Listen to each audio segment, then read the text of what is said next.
Tallinna Olümpik, Tartu Tammeka 1-8, kuidas kommenteerite mängu? Kommenteerime, et täna oli väga raske.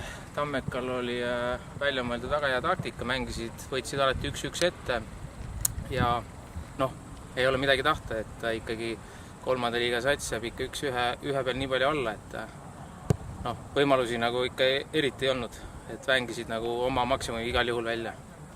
Et ei saaks öelda, et meil oleks õnne olnud, et esimesed 2 võimalust löödi ikkagi 100% ära, et ja sealt nagu tuli väike murdumine ja läksime ka nagu rohkem ründavama taktika peale, kui algsel plaanis.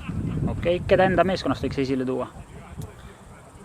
Enda meeskonnas eelkõige ikkagi väravavahti tegi 2-3 head reaktsioonitõrjet, pluss paar kauget palli võttis ilusti ära, et ega teised eriti silma ei paistnud. Pluss see ilus värav, mis ikkagi ründaja lõpuks nagu ära lõi. Praktiliselt 1 võimalus ja tegi selle ära. Selge, aitäh!